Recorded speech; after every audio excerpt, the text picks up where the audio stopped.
ನಮಸ್ಕಾರ ವೀಕ್ಷಕರೇ, ಇವತ್ತು ನಾವು ಹುಬ್ಬಳ್ಳಿಯ ಕಿತ್ತೂರು ರಾಣಿ ಚೆನ್ನಮ್ಮ ವೃತ್ತದಲ್ಲಿ ಇದ್ದೇವೆ. ಇವತ್ತಿನ ದಿನ ಏನು ವಾಟಾಳ್ ನಾಗರಾಜ್ ಅವರು ಇವತ್ತು ಒಂದು ಬಂದ್ ಕರೆಯನ್ನು ಕೊಟ್ಟಿದ್ರು. ಆ ಒಂದು ಕರೆಗೆ ಹುಬ್ಬಳ್ಳಿಯಲ್ಲಿ ಯಾವುದೇ ಕೂಡ ಪರಿಣಾಮವನ್ನು ಬೀರಿಲ್ಲ. ಎಂದಿನಂತೆ ಇಲ್ಲಿ ಎಲ್ಲ ಅಂಗಡಿ ಮುಗ್ಗಟ್ಟುಗಳು ಇಲ್ಲಿ ಪ್ರಾರಂಭವಾಗಿದ್ದಾವೆ. ವೀಕ್ಷಕರೇ, ತಾವು ನೋಡ್ತಾ ಇದ್ದಿಲ್ಲ, ಅಂಗಡಿ ಮುಗ್ಗಟ್ಟುಗಳು ಇವತ್ತು ಹುಬ್ಬಳ್ಳಿಯಲ್ಲಿ ಎಲ್ಲವೂ ಕೂಡ ಯಥಾಸ್ಥಿತಿಯಲ್ಲಿ ಎಲ್ಲವೂ ಕೂಡ ಪ್ರಾರಂಭವಾಗಿದ್ದಾವೆ. ಇಲ್ಲಿ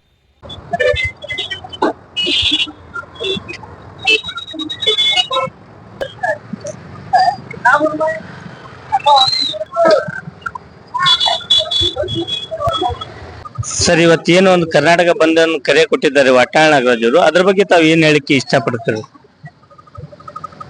ವಾಟಾಳ್ ನಾಗರಾಜ್ ಅವರು ಬಂದ್ ಕೊಟ್ಟಿದ್ದು ಒಂದು ಸಮಂಜಸವಾಗಿದೆ. ಆದ್ರೆ ಬಂದ್ ಕೊಟ್ಟಿದ್ದ ಸಮಯ ಬಹಳ ಇದಿದೆ. ಯಾಕಂದ್ರೆ ಈಗ ಎಲ್ಲಾ ರಾಜ್ಯಾದ್ಯಂತ ಈಗ SLC ಎಕ್ಸಾಮ್ ಮಾಡ್ತಾ ಇದೆ. ಈಗ ವರ್ಷಗಟ್ಲೆ ವಿದ್ಯಾರ್ಥಿಗಳು ಓದಿರ್ತಾರ. ಈ ಒಂದು ಗೊಂದಲ ವಾತಾವರಣ ಆಕೈತಿ. ಯಾಕಂದ್ರೆ ಈ ಬಂದ್ ಅಂತೇಳಿ ಎಲ್ಲರ ಕಡೆ ಹೇಳ್ತಿರ್ತಾರ. ಅವ ಬಸ್ಸಿನ ಅನಾನುಕೂಲ ಆಕೈತಿ, ಅಲ್ಲಿ ರಸ್ತೆಗಳು ಬಂದ್ ಆಕವು. ಅದಕ್ಕೆ ವಿದ್ಯಾರ್ಥಿಗಳಿಗೆ ಮತ್ತು ಪೋಷಕರಿಗೆ ಬಹಳ ತೊಂದರೆ ಆಕೈತಿ. ಆದ್ರೆ ಈ ಬಂದ್ ಕೊಟ್ಟಂತ ಸಮಯ ಸರಿ ಇಲ್ಲ ಅಂತ ನಾ ಹೇಳ್ತೇನೆ. ಸರಿ, ಎಲ್ಲೋ ಒಂದ್ ಕಡೆ ವಿದ್ಯಾರ್ಥಿಗಳು ಸಾಕಷ್ಟು ವಿದ್ಯಾಭ್ಯಾಸವನ್ನು ಮಾಡಿರ್ತಾರೆ. ಅವ್ರಿಗೆ ಎಲ್ಲೋ ಒಂದ್ ಕಡೆ ಇದು ಡಿಸ್ಟರ್ಬೆನ್ಸ್ ಆಗುತ್ತಾ ಅಂತೇಳಿ ಬಹಳ ಡಿಸ್ಟರ್ಬೆನ್ಸ್ ಆಕೈತಿ. ಯಾಕಂದ್ರೆ ಅವರು ಓದಿ ವರ್ಷಗಟ್ಲೆ ಓದಿರ್ತಾರ, ಇದ್ರ ಸಂಬಂಧ ಎಕ್ಸಾಮ್ ಸಂಬಂಧ ಓದಿರ್ತಾರ. ಈಗ ಏನಾಕೈತಿ, ಅಲ್ಲಿ ರಸ್ತೆ ಬಸ್ತೆ ಬಂದು, ಇಲ್ಲಿ ರಸ್ತೆ ಬಂದು, ಅವ್ರಿಗೆ ಹೋಗಕ್ಕೆ ವಾಹನಗಳ ವ್ಯವಸ್ಥೆ ಇರಂಗಿಲ್ಲ ಸರಿಯಾಗಿ. ಅದಕ್ಕೆ ಬಹಳ ತೊಂದರೆ ಆಕೈತಿ ಅವ್ರಿಗೆ. ಹೆಂಗದ್ರಿ ವಾತಾವರಣ? ಬಂದ್ ವಾತಾವರಣ ಹೆಂಗಿದೆ? ಏನ್ ಬಂದಿಲ್ಲ ಸರ್, ಎಲ್ಲ ನಾರ್ಮಲ್ ಇದೆ ಸರ್. ಇವತ್ತೆಲ್ಲ ನಾರ್ಮಲ್ ಇದೆ ಸರ್. ಇಲ್ಲಿ ಹುಬ್ಳಿಯಲ್ಲಿ ಯಾವುದೇ ರೀತಿಯ ಬಂದ್ಗೆ ಪ್ರತಿಕ್ರಿಯೆ ಯಾವುದೂ ಇಲ್ಲ. ಇಲ್ಲಿ ಯಾವುದೇ ಸಂಘಟನೆಗಳು ಅವ್ರಿಗೆ ಸ್ಪಂದನೆಯನ್ನು ಮಾಡಿಲ್ಲ. ಯಾಕಂದ್ರೆ ಇವಾಗ ಸ್ಟೂಡೆಂಟ್ಗಳು ಎಕ್ಸಾಮ್ ಇದಾವ, ಪಾಪ ವರ್ಷಾಂಗಡ್ಲೆ ಕಲ್ತಿರ್ತಾರೆ, ಅದೆಲ್ಲ ಹಾಳಾಗಿ ಹೋಗ್ಬಿಡ್ತೈತಿ. ಇವ್ರು ಒಂದಿನ ಬಂದ್ ಮಾಡೋದಿರ್ಲಿ ಅದ್ರಲ್ಲಿಂದ್ರ. ಆದ್ರೆ ಇನ್ ಮುಂದ್ ಬಂದ್ ಮಾಡ್ಬೇಕಾದ್ರು ಒಂದ್ ಸ್ವಲ್ಪ ವಿಚಾರ ಮಾಡ್ಬೇಕು. ಅವ್ರು ಜನಸಾಮಾನ್ಯರ್ದ್ ಮಾಡಲೇ ಇದ್ರು, ಸ್ಟೂಡೆಂಟ್ಗಳು ನಮ್ಮ ದೇಶದ ಮುಂದಿನ ಪ್ರಜೆಗಳವ್ರು, ಅವ್ರ ಬಗ್ಗೆ ಅವರು ವಿಚಾರ ಮಾಡಿ ಬಂದ್ ಕೊಡಬೇಕು. ಇವತ್ತಿನ ದಿವಸ ಹುಬ್ಳಿಯಲ್ಲಿ ಯಾವುದೇ ರೀತಿಯ ಬಂದ್ ಇರುವುದಿಲ್ಲ. ವಿದ್ಯಾರ್ಥಿಗಳ ಎಕ್ಸಾಮ್ ನಡೆದಾವ, ಅವ್ರಿಗೆಲ್ಲರಿಗೂ ಹೃದಯಪೂರ್ವಕವಾಗಿ ಶುಭಾಶಯಗಳನ್ನು ಕೊಡ್ತೇನೆ. ಮತ್ತು ಎಲ್ಲಾ ಸಂಘಟನೆಗಳವರು ಬಂದ್ಗೆ ಬೆಂಬಲವನ್ನು ಘೋಷಿಸಿಲ್ಲ, ಅವ್ರಿಗೂ ಸಹ ಶುಭಾಶಯಗಳನ್ನು ಕೋರುತ್ತೇನೆ. ಏನ್ ಹೇಳ್ತೀರ? ಅಖಿಲ ಕರ್ನಾಟಕ ಆಟೋ ಚಾಲಕರ ಸಂಘ ಸಿಂಪಿದಲ್ಲಿ ಹುಬ್ಳಿ ಮಾತಾಡೋದೇನಂದ್ರೆ, ಇವಾಗ ಎಕ್ಸಾಮ್ ನಡೆದಾವ ಹುಡುಗರ್ದು. ಅದಕ್ಕೋಸ್ಕರ ಎಲ್ಲ ಬಂದ್ ಮಾಡಂದ್ರೆ, ಯಾಕಂದ್ರೆ ಮಕ್ಕಳಿಗೆ ಬಹಳ ತ್ರಾಸ ಆಗತ್ತೆ. ಅದಕ್ಕೋಸ್ಕರ ನಾವು ಯಾರು ಬಂದ್ ಮಾಡಿಲ್ಲ. ನಮ್ಮ ಮಕ್ಕಳಿಗೋಸ್ಕರ ನಾವು ಆಟೋ ತೆಗೆದು ಇದ್ ಮಾಡ್ತಾ ಇದೀವಿ. ಬೇರೆ ಉದ್ದೇಶದಿಂದ ಯಾವ್ದಕ್ಕೂ ನಾವು ಆಟೋ ಬಂದ್ ಮಾಡಲ್ಲ. ಯಾಕಂದ್ರೆ ಈ ಮಕ್ಕಳು ಎಕ್ಸಾಮ್ ನಡೆದ ವರ್ಷಾಂಗಟ್ಲೆ ಸ್ಕೂಲ್ ಹೋಗಿರ್ತಾರ, ಅವ್ರ ಎಕ್ಸಾಮ್ ಹಾಳಾಗಿ ಹೋಗತ್ತೆ. ವರ್ಷಾಂಗಟ್ಲೆ ಬರ್ದಿದ್ದು ಓದಿದ್ದೆಲ್ಲ. ಅದಕ್ಕೋಸ್ಕರ ನಾವ್ ಮಾಡಿಲ್ಲ. ವಾಟಾಳ್ ನಾಗರಾಜ್ ಮಾಡಿದ್ದು ಈಗ ಮಾಡಬಾರ್ದಾಗಿತ್ತು. ಇನ್ನು ನೋಡ್ಕೊಂಡು ಸ್ಕೂಲ್ ಎಲ್ಲ ರಜೆ ಬಿಟ್ಟಾಗ ಯಾರಿಗೆ ಏನು ತೊಂದರೆ ಆಗಿದೆ ಅವಾಗ ಬೇಕಾದ್ರೆ ಮಾಡಿದ್ರ ಚೆನ್ನಾಗಿರ್ತದೆ. ಈಗ ಏನಾಗತ್ತೆ ಅಂದ್ರೆ, ಇದು ಮಕ್ಕಳ ಸಲುವಾಗಿ ನಾವು ಆಟೋ ತೆಗ್ದದ್. ಯಾರು ಏನ್ ಹೇಳಿದ್ರು ನಾವು ಎಲ್ಲಿ ಬಂದ್ ಮಾಡಿಲ್ಲ, ಏನಿಲ್ಲ. ಎಲ್ಲರೂ ನಮ್ಗೆ ಸಹಕಾರ ಕೊಟ್ರ. ಅದಕ್ಕೋಸ್ಕರ ನಾವು ಆಟೋ ತೆಗೆದು ನಮ್ದು ಇದ್ ಮಾಡ್ತಾ ಇದ್ವಿ. ಮಕ್ಕಳದ್ದು ಎಕ್ಸಾಮ್ ಮುಗ್ದಿದ್ರೆ ಬಹಳ ಚೆನ್ನಾಗಿರ್ತೈತಿ. ಅದಕ್ಕೋಸ್ಕರ ನಾವ್ ಮಾತಾಡ್ತಾ ಇದ್ವಿ ಆಟೋ ಸಿಂಪಿಗಲ್ ಸ್ಟ್ಯಾಂಡಿಂಗ್. ಬಂದೈತೆ ಅನ್ನೋತ್ಲೆ ಯಾರು ಜನ ಬರೋದೇ ಇಲ್ರಿ ಜಾಸ್ತಿ. ನಮಗೂ ವ್ಯಾಪಾರ ಇಲ್ಲ, ಏನಿಲ್ರಿ. ಈಗ ಹಿಂಗ್ ಬಂದೈತೆ ಅನ್ನತ್ಲಿ ಹೆಂಗ್ ಮಾಡ್ಬೇಕ್ರಿ? ಹೊಟ್ಟಿ ತುಂಬೋದ್ ಹೆಂಗ್ರಿ ನಾವು? ಜನನ ಬರಾಕ್ ತಯಾರಿಲ್ರಿ ಈಗ ಹೊರಗಡೆ. ಇಲ್ಲಿ ಮಾರ್ಕೆಟ್ ಬಂದೈತೆ ಅನ್ನತ್ಲಿ ಯಾರು ಬರೋದೇ ಇಲ್ರಿ. ಜನ ಹೆದ್ರಿ ಇನ್ನೊಂದ್ ತಾಸ್ ನೋಡ್ತೇವ್ರಿ.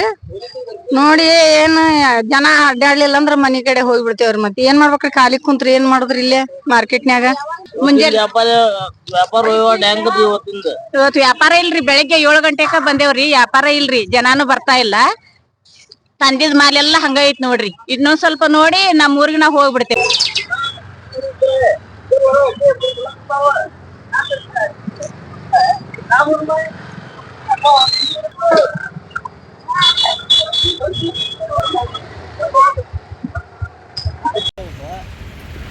ಪತಿ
ಎಷ್ಟು ಮೇಡಮ್